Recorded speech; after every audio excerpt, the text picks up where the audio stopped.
AI కంటే powerful technology రాబోతోందా? పూర్తిగా మనిషిలాగే ఆలోచించగలిగే కంప్యూటర్లు నిజంగానే తయారవబోతున్నాయా? అవుననే అంటున్నాయి తాజా పరిశోధనలు. మనిషిలా మాత్రమే కాదు, అతని కంటే మరింత సమర్థంగా ఆలోచించగలిగే ఆ కొత్త టెక్నాలజీ వాడకంలోకి వస్తే మనుషుల సమస్యలన్నీ తీరిపోతాయా? పేదరికం లాంటి సమస్యలకి పెద్ద సొల్యూషన్ లభిస్తుందా? విద్య, వైద్యం లాంటి రంగాల్లో విప్లవాత్మకమైన మార్పులు వచ్చేస్తాయా? అవుననే చెబుతున్నారు పరిశోధకులు. అయితే ఉన్న సమస్యలకి పరిష్కారాలు లభించడంతో పాటు ఊహించని కొత్త సమస్యలు కూడా పుట్టుకొచ్చే ప్రమాదం ఉందని ఎక్స్పర్ట్స్ హెచ్చరిస్తున్నారు.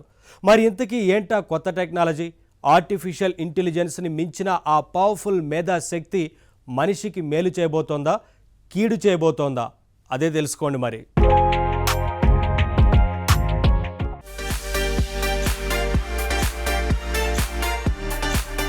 టెక్నో రంగంలో ఇప్పుడు ఆర్టిఫిషియల్ ఇంటెలిజెన్స్ సంచలనాలు సృష్టిస్తోంది. విశ్వామిత్ర సృష్టి మాదిరిగా తలచుకోగానే ఇమేజ్లు, వీడియోలు క్రియేట్ చేయగలిగే అవకాశం ఇప్పుడు మన ముందుంది. సరిగ్గా 4 వాక్యాలు రాయలేని వాళ్లు కూడా అద్భుతంగా రచనలు చేయగలరిప్పుడు. ఆర్టిఫిషియల్ ఇంటెలిజెన్స్ అలాంటి అవకాశాన్ని అందిస్తోంది. రైటింగ్ విషయంలోనే కాదు, ఏఐకి ఎన్నో కోణాలున్నాయి. ప్రతి ఒక్కరిని చిత్రకారులుగా, వీడియో క్రియేటర్లుగా మార్చగలిగే శక్తి కూడా ఏఐకి ఉందని ఇప్పుడిప్పుడే ప్రపంచానికి అర్థమవుతోంది. అయితే ఏఐని మించిపోగలిగే మరో టెక్నాలజీ ఇప్పుడు దారిలో ఉంది, దగ్గరికి వచ్చేస్తోంది. అదే ఏజీఐ. ఈ మధ్య సంచలనంగా మారిన ఏఐ టూల్ తెలుసు కదా, చాట్ జీపీటీ. దాన్ని సృష్టించిన ఓపెన్ ఏఐకి సీఈఓ శ్యామ్ ఆల్ట్మన్ ఈ మధ్య ఏజీఐ గురించి కూడా మాట్లాడారు. ఏజీఐ అంటే ఆర్టిఫిషియల్ జనరల్ ఇంటెలిజెన్స్, ఏఐ అంటే ఆర్టిఫిషియల్ ఇంటెలిజెన్స్, ఏజీఐ అంటే ఆర్టిఫిషియల్ జనరల్ ఇంటెలిజెన్స్. ఏంటి ఈ రెండింటికి తేడా? ఆర్టిఫిషియల్ ఇంటెలిజెన్స్ అనేది కొన్ని టాస్కుల్లో మాత్రమే మనిషికి ఉపయోగపడే మేధాశక్తి. లెక్కలు చేసేటప్పుడు క్యాలిక్యులేటర్ మనకి ఎలా ఉపయోగపడుతుందో అలాగే కొన్ని విషయాల్లో ఆర్టిఫిషియల్ ఇంటెలిజెన్స్ మనిషికి హెల్ప్ చేస్తుంది. కొన్ని లక్షల ఉత్తరాల్ని దానికి ఫీడ్ చేశామనుకోండి, తర్వాత ఎలాంటి లెటర్ రాయమన్నా అది రాయగలుగుతుంది, అవుట్పుట్గా ఇచ్చేస్తుంది. అలాగే అనేక రకాల ఆర్ట్ని ఫీడ్ చేస్తే ఆ కోరిన ఆర్ట్ని అవుట్పుట్గా అందిస్తుంది. అంటే ఏఐకి మనం ఇన్పుట్గా కంటెంట్ని అందించి అవుట్పుట్గా కొత్త కంటెంట్ని తీసుకోవచ్చు. కానీ అది ఇన్పుట్ ఆధారంగా పుట్టిందే. అయితే ఏఐకి కేవలం ఇన్పుట్ ఇస్తే సరిపోదు. మనం ఇచ్చిన ఆ ఇన్పుట్ కంటెంట్ని అర్థం చేసుకునే విధంగా దాన్ని ట్రైన్ చేయాల్సి ఉంటుంది. ఇలా ట్రైన్ అయిన మోడల్స్ తనలో సిద్ధంగా ఉన్నప్పుడే ఏఐ ఇంజిన్ తన తెలివితేటలు ప్రదర్శించగలుగుతుంది. ఇన్పుట్ ఇవ్వకుండా మాత్రం ఏ కొత్త విషయాల్ని సొంతంగా నేర్చుకోవడం ఏఐకి తెలియదు. కానీ ఇప్పుడు చెప్పుకోబోతున్న ఏజీఐ అలాంటిది కాదు. ప్రతిసారి దీనికి ఇన్పుట్ ఇవ్వాల్సిన పని లేదు. దీనికి ఆల్రెడీ కామన్ సెన్స్ ఉంటుంది, పైగా సొంతంగా నేర్చుకోగలదు. అంతేకాదు, దీనికి అదనంగా కొన్ని ప్రత్యేక సామర్థ్యాలు ఉంటాయి. ఉదాహరణకి రీజనింగ్ అనే విషయం తీసుకోండి. మనం ఒక సాధారణ ఏఐ ఇంజిన్కి ఏదైనా విషయం చెప్పి ఆ విషయానికి కారణం ఏంటి అని అడిగామనుకోండి, సరైన సమాధానం చెప్పడంలో అది ఫెయిల్ అవుతుంది. అంతకుముందు దానికి ఇచ్చిన ఇన్పుట్ ఆధారంగా ఏవో కొన్ని రీజన్స్ చెప్పగలుగుతుందే తప్ప కొత్త కారణాల్ని అన్వేషించటం, ఊహించటం దానివల్ల కాదు. ఒక విషయానికి కారణం ఊహించాలి అంటే మనిషికైనా మెషిన్కైనా అంతకుముందే ఎన్నో విషయాలు తెలిసి ఉండాలి. దీనినే బ్యాక్గ్రౌండ్ నాలెడ్జ్ అంటాం. ఈ బ్యాక్గ్రౌండ్ నాలెడ్జ్ విషయంలో మామూలు ఏఐకి చాలా పరిమితులు ఉన్నాయి. ఇచ్చిన విషయాల్ని తీసుకుని వాటిని బట్టి ఏదో అవుట్పుట్ ఇస్తుంది తప్ప సాధారణమైన కామన్ సెన్స్ అనేది ఏఐకి ఉండదు. ఇంకా స్పష్టంగా చెప్పాలంటే ఏఐ అనేది చెప్పిన పద్ధతుల్లో ఆలోచిస్తుంది తప్ప కొత్త విధానంలో ఆలోచించటం దానివల్ల కాదు. మరో ముఖ్యమైన విషయం ఏంటంటే, ఒక ఏఐ ఇంజిన్ తాను నేర్చుకున్న విషయాల్ని మరొక ఏఐ ఇంజిన్ కి ట్రాన్స్ఫర్ చేయలేదు. అంతేకాదు, కార్యకారణ విశ్లేషణలో కూడా దానికి తెలివి లేదు. కార్యకారణ విశ్లేషణ అంటే ఏంటి? ఒక విషయం జరిగినప్పుడు ఆ విషయం వేరే విషయానికి కారణం అవుతోందా, లేకపోతే వేరే ఏదో కారణం వల్ల సంభవించిన ఫలితమా ఇది? ఈ విషయం గురించి ఆలోచించి తెలుసుకోవడం ఆర్టిఫిషియల్ ఇంటెలిజెన్స్ కి సాధ్యమే కాని విషయం. మరి అందుకే సాధారణమైన ఏఐలోని ఈ లోపాలన్నింటినీ పూరిస్తూ మరింత సమర్థంగా సహజమైన టెక్నికల్ మేధాశక్తిని రూపొందించే ప్రయత్నంలో తయారవుతున్నదే ఏజీఐ, అంటే ఆర్టిఫిషియల్ జనరల్ ఇంటెలిజెన్స్. ఇది మామూలు ఏఐ కంటే పవర్ఫుల్. మరి పవర్ఫుల్ అయితే దీనికి ఈ జనరల్ అనే పేరు ఎందుకు పెట్టారు? ఎందుకంటే ఏజీఐకి మనం ఇచ్చే తెలివితో పాటు బేసిక్గా సహజంగానే తెలివి కొంత ఉంటుంది, కామన్ సెన్స్ ఉంటుంది. అందువల్లే కొత్త విషయాల్ని ఈజీగా నేర్చుకోగలుగుతుంది. దాంతోపాటు తన కామన్ సెన్స్తో పనిచేస్తుంది. చెప్పాలంటే ఇది పూర్తిగా మనిషి మాదిరిగానే పనిచేస్తుంది. ఇది ఇన్పుట్ మీదే పూర్తిగా ఆధారపడిపోదు. బేసిక్గా అప్పటికే దానికి కొన్ని విషయాలు తెలిసి ఉంటాయి. ఆల్రెడీ కొంత నాలెడ్జ్, కామన్ సెన్స్ ఉంటాయన్నమాట. అందుకే మనం చెప్పిన విషయాల్ని విశ్లేషించి తెలుసుకోగలుగుతుంది. అలాగే ఒక విషయానికి సమాధానం చెప్పాల్సి వచ్చినప్పుడు అప్పుడు తెలుసుకున్న విషయాలే కాకుండా అంతకు ముందున్న బ్యాక్గ్రౌండ్ విషయాల్ని కూడా దృష్టిలో పెట్టుకుని జవాబు ఇవ్వగలుగుతుంది. అంటే అచ్చం మనుషులా అన్నమాట. అంతేకాదు, ఏజీఐ తను నేర్చుకున్న విషయాలను మరొక ఇంజిన్కి అందించగలుగుతుంది. కామన్ సెన్స్ కలిగి ఉండటం, కార్యకారణ విశ్లేషణ, ఏది కారణం ఏది ఫలితం అన్నది తెలుసుకోవడం, ఇవన్నీ ఏజీఐకి ఉన్న ప్రత్యేకతలు. మొత్తం మీద ఏజీఐ అనేది పూర్తిగా మనిషి మాదిరిగా ఆలోచించగలిగే ఒక టెక్నో టూల్ అని చెప్పవచ్చు. మనిషి మెదడులో ఆలోచనలు ఎలా కదులుతాయో అలాగే ఏజీఐలో ప్రాసెస్ కూడా ఉంటుంది. మనిషి ఎలా ఆలోచిస్తాడో అలాగే సహజంగా ఆలోచిస్తుంది ఏజీఐ. మనిషి చుట్టూ ప్రపంచాన్ని అర్థం చేసుకోవడానికి ఎలా అయితే అలర్ట్ గా ఉంటాడో ఏజీఐ కూడా అలాగే ఉంటుంది. మనిషి తాను తెలుసుకున్న విషయాల్ని గుడ్డిగా నమ్మేయకుండా తనలో తాను ఎలా విశ్లేషించుకుంటాడో అలాగే ఏజీఐ కూడా పనిచేస్తుంది. మనిషి తనకి తెలిసిన విషయాల్లో కొన్నింటిని తన ప్రయారిటీ ప్రకారం ఎలా గుర్తుపెట్టుకుంటాడో ఏజీఐ కూడా అలాగే చేస్తుంది. ఇలాంటి హ్యూమన్ టైప్ ప్రాసెస్లన్నీ ఆర్టిఫిషియల్ జనరల్ ఇంటెలిజెన్స్ లో భాగాలుగా ఉంటాయి. తనకు తెలిసిన విషయాల ద్వారా మనిషి ఎలాగైతే నిర్ణయాలు తీసుకుంటూ ఉంటాడో ఏజీఐ కూడా తన నాలెడ్జ్ ని, కామన్ సెన్స్ ని కలిపి నిర్ణయాలు తీసుకోగలుగుతుంది. నిజంగా ఆర్టిఫిషియల్ జనరల్ ఇంటెలిజెన్స్ అన్నది వాడకంలోకి వస్తే మనం ఇప్పుడు వాడుతున్న మామూలు ఆర్టిఫిషియల్ ఇంటెలిజెన్స్ చాలా చిన్న టెక్నాలజీ అనిపిస్తుంది. ఎందుకంటే సాధారణ ఏఐకి సామర్థ్యం విషయంలో చాలా పరిమితులున్నాయి. అందుకే దీన్ని ఇప్పటికే నారో ఏఐ అని అనేస్తున్నారు కొందరు. ఇమేజ్ ని గుర్తుపట్టే కంప్యూటర్ విజన్, భాషల్ని అనువదించే ట్రాన్స్లేషన్, ఇలాంటి కొన్ని ప్రత్యేకమైన టాస్క్లకి మాత్రమే ఆర్టిఫిషియల్ ఇంటెలిజెన్స్ పరిమితమై ఉంది. కానీ ఏజీఐ అలా కాకుండా ఈ పారామీటర్లని, పరిమితుల్ని దాటుకుని మరెంతో సమర్థంగా, సహజంగా పనిచేయగలుగుతుంది. ఏజీఐ ఇంకా ప్రయోగ దశలోనే ఉంది. మరి ఇది నిజంగా పూర్తి స్థాయిలో రూపుదిద్దుకొని మనిషికి ధీటుగా ఆలోచించేస్తే, మనిషి కన్నా గొప్పగా పనిచేసేస్తే దానివల్ల మానవాళికి ఉపయోగమా, ప్రమాదమా అంటే రెండు పక్కల వాదాలు కూడా చాలా గట్టిగానే వినిపిస్తున్నాయి. ఆర్టిఫిషియల్ జనరల్ ఇంటెలిజెన్స్ వస్తే ముఖ్యంగా వైద్య రంగంలో డయాగ్నోస్టిక్స్ విభాగం పూర్తిగా మారిపోతుందని అంటున్నారు. రోగానికి కారణం అన్వేషించడంలో ఇప్పటి వరకు ఉన్న అన్ని టెక్నో పరికరాల కంటే ఏజీఐ అద్భుతంగా పనిచేస్తుందని అంచనా వేస్తున్నారు. అందరికీ ఒకే రకమైన ట్రీట్మెంట్ కాకుండా ప్రతి మనిషి తాలూకు ఇండివిడ్యువల్ ఆరోగ్య, అనారోగ్య విషయాలను విశ్లేషించి వారికి తగిన వ్యక్తిగత చికిత్సా విధానాల్ని ఏజీఐ సిఫార్సు చేయగలుగుతుంది. డయాగ్నోస్టిక్సే కాదు, ట్రీట్మెంట్ ప్లానింగ్, పర్సనలైజ్డ్ మెడిసిన్ లాంటి ఎన్నో విప్లవాత్మకమైన మార్పుల్ని వైద్య రంగంలోకి ఏజీఐ తీసుకురాగలుగుతుంది. ఇక విద్యారంగం కూడా ఏజీఐ వస్తే పూర్తిగా మారిపోతుంది. ఇప్పుడు ప్రపంచవ్యాప్తంగా విద్యారంగంలో ఎన్ని విభాగాలున్నాయి, కానీ వ్యక్తిగత విద్యా విధానం లేదు. నిజానికి ఏ ఇద్దరు విద్యార్థులు ఒకలా ఉండరు. ఎవరికి ప్రత్యేకమైన విద్యని వారికి అందించగలుగుతుంది ఏజీఐ. ఇలా ప్రతి ఒక్కరూ తమ సామర్థ్యాలకి, ఇష్టాలకి తగిన విధంగా సొంత పద్ధతుల్లో నేర్చుకోవటం వల్ల గతంలో కంటే వేగంగా విషయాల్ని నేర్చుకుంటారు. ఆ విధంగా ప్రతి మానవుడు తమ తమ సామర్థ్యాల్ని అద్భుతంగా ఉపయోగించుకోగలుగుతాడు. విద్యారంగాన్ని ఏజీఐ ఆ విధంగా సమూలంగా మార్చేయగలుగుతుంది. ఇలాగే ఆర్థిక రంగం కూడా ఎన్నో మార్పులకు గురవుతుంది. ఒక పనిని లాభకరంగా ఎలా చేయాలి అనే విషయంలో ఏజీఐ సలహాలు తీసుకుని అందరూ లాభపడే అవకాశం ఉంది. సో విద్య నేర్చుకోవడం సులువవుతుంది. ఆరోగ్య సమస్యలు తగ్గిపోతాయి. అందరూ ఆర్థికంగా బలపడవచ్చు. ప్రపంచంలోని రిసోర్సుల్ని అందరూ ఇప్పటికంటే సమర్థంగా ఉపయోగించుకోవచ్చు. ఈ విధంగా మానవజాతి మనుగడని ఏజీఐ ఒక సరికొత్త మార్గంలోకి తీసుకువెళ్లగలిగే అవకాశం ఉంది. మరి ఏజీఐ వల్ల ప్రమాదాలు లేవా? ఏజీఐ వస్తే ప్రపంచవ్యాప్తంగా ఎంతో మంది ఉద్యోగాలు కోల్పోయే అవకాశం ఉంది. ఏఐ వచ్చిన తర్వాత ఇప్పటికే చాలా మంది ఉపాధి అవకాశాలు దెబ్బతిన్నాయి. మరి ఏఐని మించిన ఏజీఐ వల్ల ఇంతకంటే ఎక్కువగా ఉద్యోగాలు కోల్పోయే అవకాశం తప్పనిసరిగా ఉంటుంది. ఆ విధంగా సామాన్యులు ఆర్థికంగా దెబ్బతినే అవకాశం ఉంది. ఇక మరోపక్క పెద్ద పెద్ద ఏజీఐ ఇంజిన్స్ ఎవరి కంట్రోల్లో ఉంటాయో వారంతా ఆర్థికంగా మరింత బలపడే ఛాన్స్ ఉంది. ఈ విధంగా సమాజంలో ఆర్థిక అసమానతలు బాగా పెరిగిపోయే ప్రమాదం ఉంది. అలాగే మనిషిని మించి ఆలోచించగలిగే కంప్యూటర్లు రావడం వల్ల కొత్త కొత్త సెక్యూరిటీ ప్రమాదాలు ఏర్పడవచ్చు. ఏజీఐ తీసుకురాగల రేపటి టెక్నికల్ ప్రమాదాల్ని ప్రభుత్వాలు కూడా కంట్రోల్ చేయలేని స్థితి వస్తే అప్పుడు పరిస్థితి ఏంటి అని మేధావులు సీరియస్ గా ప్రశ్నిస్తున్నారు. ఇక మానవ సామర్థ్యాల విషయం, ఏజీఐ లాంటి టూల్స్ వస్తే మనుషులందరూ తమకి సహజమైన, సాధారణమైన మానవీయ సామర్థ్యాల్ని, నైపుణ్యాల్ని కోల్పోయే ప్రమాదం కూడా ఉంది. ఉదాహరణకి క్యాలిక్యులేటర్తో అలవాటు పడ్డ తర్వాత చాలా మంది చిన్న చిన్న నోటి లెక్కలు కూడా చేయలేని స్థితికి వచ్చేస్తుంటారు. ఇదే విధంగా భవిష్యత్తులో తెలివితేటలకు సంబంధించిన అన్ని పనులు ఏజీఐతో జరిగిపోతుంటే మానవాళి మొత్తం తమ సహజ మేధా సామర్థ్యాలను కోల్పోయే ప్రమాదం ఉంది. ఇక అన్నింటికంటే ప్రమాదం ఏంటంటే కంప్యూటర్లు మనుషుల కంటే ఎక్కువ తెలివితేటలు పుణికి పుచ్చుకుంటే ప్రపంచ సమాచారం మొత్తాన్ని అవగాహన చేసుకునే స్థితికి వస్తే అది మానవాళికి ఒక ప్రమాదంగా పరిణమించే అవకాశం ఉంటుంది అన్నది కొందరి వాదన.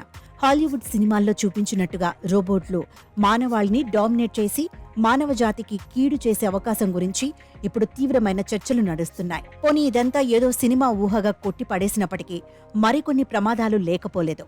అసలు ఏజీఐ లాంటి ఈ స్థాయి తెలివితేటల్ని ఒక టూల్గా చేసి పబ్లిక్కి అవైలబుల్గా పెట్టేసినప్పుడు ఆ టూల్ని అందరూ మంచి కోసమే ఉపయోగిస్తారు అన్న గ్యారంటీ ఏమీ లేదు కదా.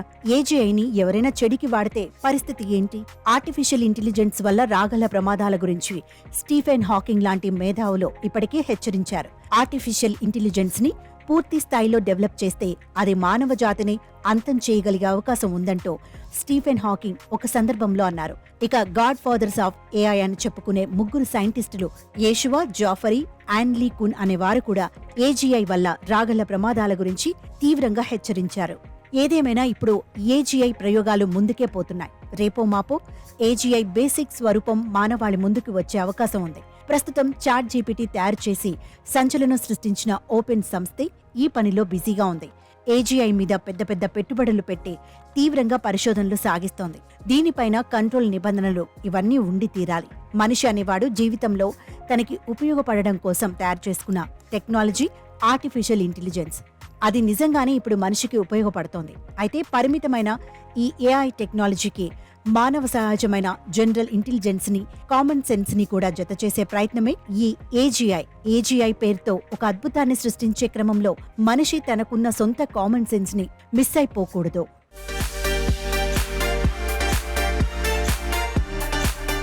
మోసగాళ్లు కళ్ళబొల్లి కబుర్లు చెప్పి మోసాలు చేస్తారు. కానీ జనం కళ్ళ ముందుకి రారు. చాటుగా ఉంటూనే చాట్ చేసి మనీ కాజేస్తారు. మరి మోసాలు బాగా పెరిగిపోయిన ఈ కాలంలో మోసగాళ్ల కబుర్లన్నీ నమ్మడానికి జనం సిద్ధంగా లేరు. మరి జనం అడ్వాన్స్ అయిపోయారు కదా, అందుకే కొందరు మోసగాళ్లు ఇంకొంచెం అడ్వాన్స్ అయ్యారు. కబుర్లు చెప్పడం కాకుండా కళ్ళ ముందు ప్రూఫ్ చూపించి మరీ దొంగతనాలు చేసేస్తున్నారు. ఏంటి అర్థం కాలేదా? ఈ స్కిట్ చూస్తే మీకే అర్థమవుతుంది. మరి హలో, కస్టమర్ కేరా అండి? అవునండి, చెప్పండి, మీకు ఏ విధంగా సాయపడగలను? నిన్న నా అకౌంట్లోకి ఒక 15,000 ట్రాన్స్ఫర్ అయినాయండి. ఆ డబ్బులు పడ్డాయో లేదో కొంచెం చూడరా? ఆగండి, చెక్ చేసి చెప్తాను. లేదండి, ఈరోజు మీ అకౌంట్లో ట్రాన్స్ఫర్స్ ఏం జరగలేదు. పోనీ నిన్న? అసలు 4 రోజులుగా ఏ ట్రాన్సాక్షన్లు ఇవ్వండి మీ అకౌంట్లో? జనరల్గా మనీ ట్రాన్స్ఫర్కి ఎంత టైం పడుతుంది? టైం ఏం పట్టదండి. జనరల్గా మనీ ట్రాన్స్ఫర్స్ అనేవి ఇన్స్టెంట్గానే జరిగిపోతాయి. అంటే ఒక్కొక్కసారి మనీ మధ్యలోనే స్ట్రక్ అవుతుంటుంది కదా? అవునండి, అలా జరిగినప్పుడు అవతల అకౌంట్లో క్రెడిట్ కాకపోతే మనీ వెనక్కి తిరిగి వచ్చేస్తుంది. ఏంటి, మనీ రిటర్న్ అయిపోతుందా? అవునండి, ట్రాన్స్ఫర్ సక్సెస్ కాకపోతే మనీ మళ్ళీ ఒరిజినల్ అకౌంట్లో వెళ్ళిపోతుంది. అదే కరెక్ట్ కదా? కాకపోతే అలా జరగడానికి ఒకసారి 3 days పట్టొచ్చు. అయ్యో, అసలు నాకు మనీ రీచ్ కాలేదండి. అలాంటప్పుడు ఒరిజినల్ అకౌంట్లోకి వెళ్ళిపోవడం ఏంటి? అవునండి, మీకు వరి అక్కర్లేదు.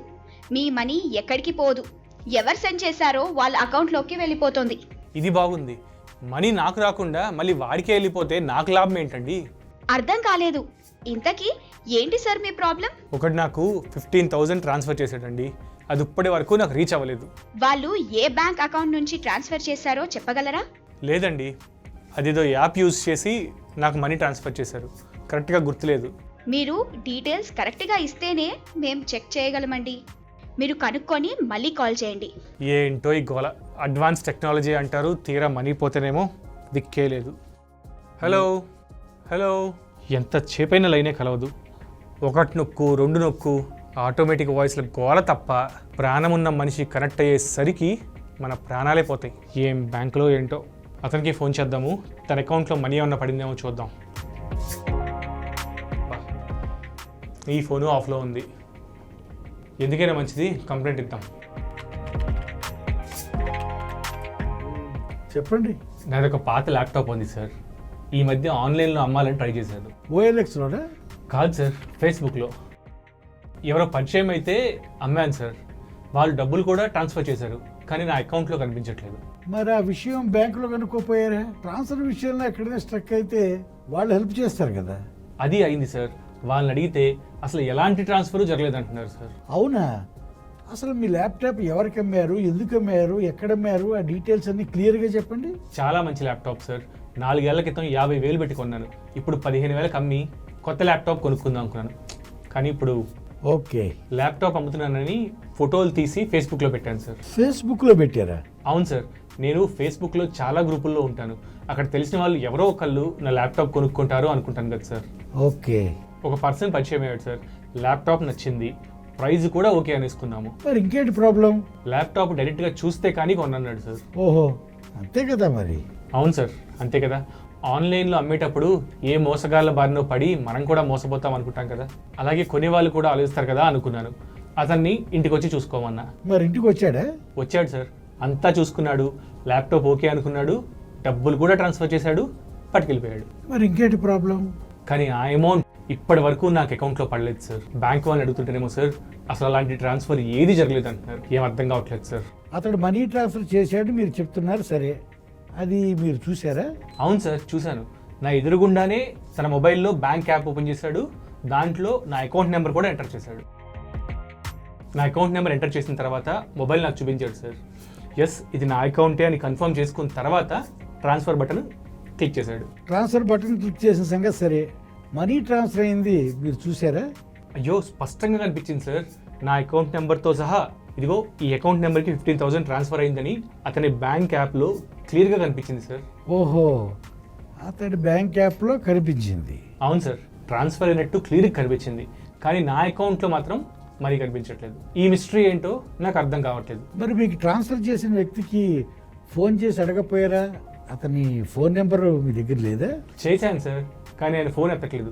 అయితే ఇంకేముంది, అతను మిమ్మల్ని చీట్ చేశాడు. అబ్బాయి అదేం లేదు సార్. అతను నాకు ముందే చెప్పాడు ఏదో యాత్రకు వెళ్తున్నానని, 4 రోజులు అవైలబుల్లో ఉండనని, ఫోన్ ఎత్తకపోయినా సరే కంగారు పడొద్దని చెప్పాడు. ఖచ్చితంగా అతను మిమ్మల్ని బురుడీ కొట్టించాడు. ఏది అతని నెంబర్ ఉంటే ఇవ్వండి, చెక్ చేస్తాను. 9700212029. అంటే ఇప్పుడు ఇది మోసమే అంటారా సార్?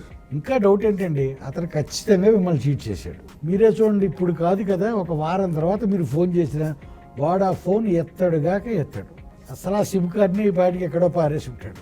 అంతే అంటారా సార్? అంతే, ఎన్ని కేసులు చుట్టలేదు మేము.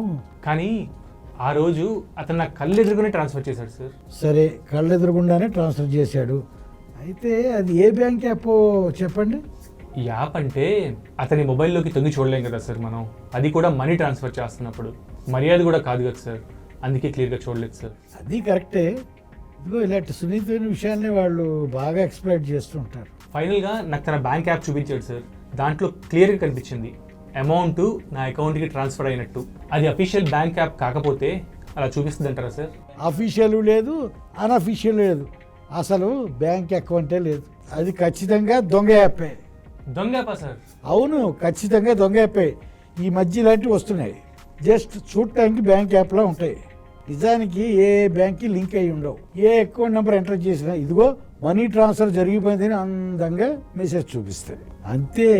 అదేంటి సార్, అలాంటి యాప్లు కూడా ఉంటాయా? ఉంటాయి, అందుకే మనీ ట్రాన్స్ఫరే జరగలేదు. అంత కాన్ఫిడెంట్గా మీరు ఎలా చెప్పగలరు సార్? ఒక 4 రోజులు ఆగితే తనకి నేనే ఫోన్ చేస్తాను, కాల్ కలిస్తే నెల్లదీసి అడుగుతాను. అతని ఫోన్ కలవదు, అసలు ఆ సిమ్ కార్డే పనిచేయదు. అంత కన్ఫర్మ్గా ఎలా చెప్పగలరు సార్? ఇలాంటి కేసులు ఆల్రెడీ చాలా చూసాం కాబట్టి. ఆల్రెడీ ఇలాంటివి జరిగాయా? అవునండి, ఇలాంటి కేసులు మన దేశంలో కాదు కానీ ఎక్కువ యూకేలో జరిగాయి. ఇప్పుడిప్పుడే మన వాళ్ళు ఇక్కడ కూడా నేర్చుకుంటున్నారు. అంటే మరి ఇప్పుడు నా మనీ పోయినట్టేనా సార్? ఖచ్చితంగా. మరి ఎలా సార్ ఆ దొంగని పట్టుకోవటం? ఫోన్ నెంబర్ ఇచ్చాడన్నాడు కదా, సిమ్ కార్డుని బట్టి ట్రాక్ చేసి పట్టుకుంటాం. అతను మీ ఇంటికి వచ్చాడన్నారు కదా. అవును సార్, ల్యాప్టాప్ స్వయంగా చూస్తే తప్ప కొనలేను అన్నాడు. వచ్చాడు, చూశాడు, తీసుకెళ్ళాడు. అవును, స్వయంగా రావటం అనేది ఒక ట్రిక్. స్వయంగా రావటం వల్లే మీరు వాడిని నమ్మారు. అతను జెన్యూన్ అని మీకు నమ్మకం కలిగించడానికి. పైగా మీ కళ్ళ ముందే మనీ ట్రాన్స్ఫర్ చేసినట్టు మిమ్మల్ని నమ్మించాడు, చూసారా? అవును సార్, ఆలోచిస్తే అది నిజం అనిపిస్తుంది. కానీ స్వయంగా రావటమే అతను చేసిన తప్పు. ఇంతకీ మీ ఇంట్లో సీసీ కెమెరాలు ఉన్నాయా? ఉన్నాయి సార్, అపార్ట్మెంట్లో 4-5 ఉన్నాయి. అపార్ట్మెంట్లో సరే, మీ ఇంట్లో ఉన్నాయా అని. అదేంటి సార్, ఇంట్లో కెమెరాలు పెట్టుకుంటామా? మళ్ళీ హ్యాక్ అయితే ఇబ్బంది అని రాస్తున్నారు కదా. ఈ పాయింట్ రైటే, కానీ హాల్ వరకు కెమెరా పెట్టుకోవచ్చండి. అలా పెట్టుకుంటే వచ్చిన పర్సన్ ఫేస్ రికార్డ్ అయి ఉండేదండి. అయినా నో ప్రాబ్లం సార్. అతను మా అపార్ట్మెంట్లోకి వచ్చినప్పుడు, అందులోనూ మా ఫ్లాట్ దగ్గరికి వచ్చినప్పుడు తన ఫేస్ ఖచ్చితంగా రికార్డ్ అయి ఉంటుంది. మరి ఇంకేం, వెంటనే చెక్ చేసి ఆ వీడియో ఫీడ్ మాకు పంపించండి, చెక్ చేసి పట్టుకుంటాం. Thank you sir. త్వరగా పంపండి, అతగాడిని మాకు కూడా చూడాలనుంది. దొరుకుతాడు కదా సార్? ఏమండి, ఈ వీక్ వీడియోలో అతన్ని మేము చూస్తాం, నెక్స్ట్ వీక్ అతన్ని మీరు స్వయంగా ఇక్కడ చూద్దరు. ముందు ఆ ఫీడ్ పంపించండి. Okay sir, thank you sir. Photo అన్నది ఎప్పుడు క్లియర్గా ఉండాలి. అసలు ఫోటోలు ఉన్నదే చూసి ఆనందించడానికి. ఇంట్లో కొన్ని పాత ఫోటోలు ఉండొచ్చు, ఆల్బమ్స్ తిరిగేస్తూ ఆనందిస్తాం. అయితే ఎంత గొప్ప మెమరీస్ అయినా క్లియర్గా ఉంటేనే ఎక్కువగా ఎంజాయ్ చేయగలుగుతాం. కొత్త ఫోటోలైనా సరే తీసేటప్పుడు కొన్ని అవుట్ ఫోకస్ కావచ్చు. క్లారిటీ లేని ఫోటో పాతదైనా కొత్తదైనా ఉపయోగం లేదు. బ్లర్ అయిన ఫోటోల్ని ఎవరైనా పక్కన పడేస్తారు. కానీ ఏఐ వచ్చాక సీన్ మారింది, హోప్ పెరిగింది. ఎందుకు పనికిరావనిపించే బ్లర్డ్ ఇమేజెస్లో ఈజీగా క్లారిటీ తెచ్చేస్తోంది ఏఐ. మరి అలా ప్రాక్టికల్గా ఉపయోగపడే ఓ మంచి టూల్ని ఇప్పుడు చూద్దాం.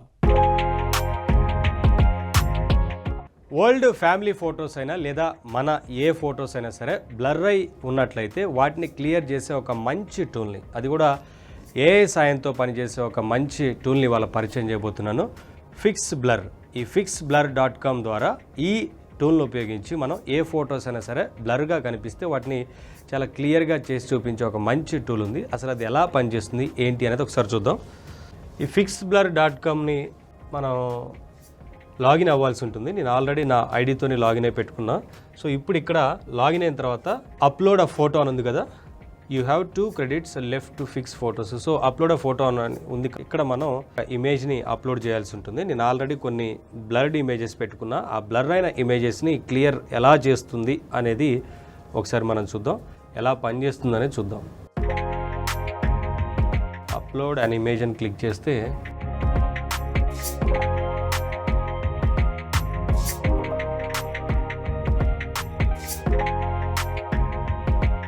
ఇప్పుడు క్లియర్గా లేని ఒక బ్లర్డ్ ఇమేజ్ని అప్లోడ్ చేస్తున్నా. సో ఎలా క్లియర్గా చూపిస్తుంది, ఎలా ఉంటుంది అనేది ఒకసారి మనం చూద్దాం. ఫిక్సింగ్ ఫోటో అనేది, your photo is fixed. So మనం అప్లోడ్ చేసిన ఇమేజ్ ఇది చూడండి, క్లారిటీ లేకుండా బ్లర్ అయి ఉన్న ఇమేజ్ ఇది. సో ఇప్పుడు మనం అప్లోడ్ చేసిన తర్వాత ఫిక్స్డ్ ఫోటో, ఇది క్లియర్ చేసిన ఫోటో చూడొచ్చు. సో మనం ఇచ్చిన ఒరిజినల్ ఫోటోకి తర్వాత క్లియర్ అయిన తర్వాత వచ్చిన ఫోటోకి. సో ఈ photo, if you are happy with the result kindly consider buying me a coffee. So ఈ ఫోటోను మనం డౌన్లోడ్ చేసుకోవచ్చు. ఇప్పుడు క్లియర్ చేసిన తర్వాత ఎలా డౌన్లోడ్ మీద క్లిక్ చేస్తే ఇప్పుడు ఫోటో డౌన్లోడ్ అయిపోయింది. డౌన్లోడ్ అయిన ఫోటోని ఇక్కడ ఓపెన్ చేసి చూసుకోవచ్చు. సో ఇది మొత్తంగా ఒక బ్లర్డ్ ఇమేజ్ని ఇచ్చిన తర్వాత బ్లర్డ్ ఇమేజ్ నుంచి క్లియర్ అయిన ఇమేజ్ ఇది. నెక్స్ట్ మనం ఇంకో ఇమేజ్ని అప్లోడ్ చేసి చూద్దాం. అప్లోడ్ అనదర్ అని ఉంది కదా, ఇక్కడ మనం అప్లోడ్ చేద్దాం. Upload an image. సో నేను ఇంకో ఫోటో పెట్టుకున్నాం వరుసగా. ఈ ఇమేజ్ క్లిక్ చేద్దాం.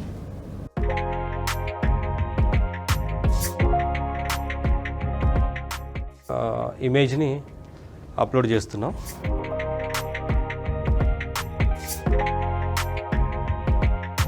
Fixing photo. సో కొంత టైం తీసుకుంటుందని చెప్పొచ్చు. ఫిక్సింగ్ ఫోటో అని చూస్తున్నాం కదా. సో ఈ బ్లర్డ్ ఇమేజ్ని ఎంత క్లారిటీగా మనకు చూపిస్తుంది అనేది ఒకసారి చూద్దాం.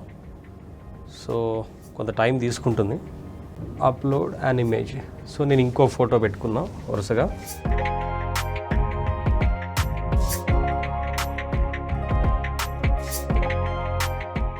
ఎస్, మనం ఇచ్చిన ఒరిజినల్ ఫోటో ఇది మనం అప్లోడ్ చేసింది. ఈ ఒరిజినల్ ఫోటో క్లారిటీ లేకుండా ఎంత బ్లర్గా కనిపిస్తుందో మనం అబ్జర్వ్ చేయొచ్చు. సో ఈ ఫోటోని తర్వాత మనం క్లియర్ చేసిన తర్వాత చూస్తున్న ఫోటో ఇది, ఫిక్స్డ్ ఫోటో ఇది. సో ఎంత క్లారిటీగా బ్లర్ ఉన్న ఇమేజ్ కూడా క్లియర్ చేసిన ఇమేజ్ని మనం చూడొచ్చు. ఇంతకుముందు చెప్పినట్లుగా డౌన్లోడ్ చేసుకోవాలనుకుంటే ఈ ఫోటోని డౌన్లోడ్ ఫోటోని క్లిక్ చేస్తే చాలు. సో ఇది ఇవన్నీ కూడా డౌన్లోడ్ చేసిన ఫొటోస్. ఇంకొక ఫోటోతో ట్రై చేద్దాం.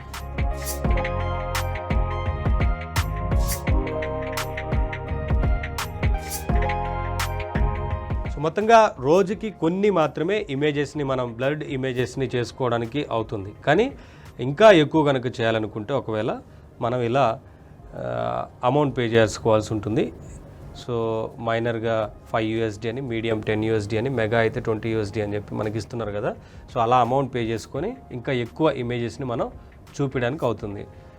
ఈ ఇమేజెస్ విషయంలో ముఖ్యంగా మనం ల్యాండ్స్కేప్కి సంబంధించిన ఇమేజెస్ మాత్రం క్లియర్గా చేయడానికి కుదరట్లేదు. నార్మల్ ఫేస్ ఉన్న ఫొటోస్ మాత్రం చాలా క్లియర్గా చేస్తుంది. చాలా క్లియర్ చేసి ఆ బ్లర్డ్ ఫొటోస్ని మనకి సో ఇలా మన పాత ఓల్డ్ ఫ్యామిలీ ఫొటోస్ అయినా సరే, లేదంటే సరిగ్గా కనిపించని ఏ ఫోటో అయినా సరే, ఫేస్ కనిపించని ఫొటోస్ ఏవైనా సరే మనం అప్లోడ్ చేసి ఆ బ్లర్ ఉన్న ఫొటోస్ని క్లియర్గా చేసుకోవడానికి ఈ టూల్ యూజ్ అవుతుంది. కొన్ని చేయడానికి మాత్రమే ఛాన్స్ ఉంటుంది. ఇంకా ఎక్కువ ఫొటోస్ చేయాలి అనుకుంటే కనుక మనం అప్గ్రేడ్ అవ్వాల్సి ఉంటుంది. ట్రై చేయొచ్చు.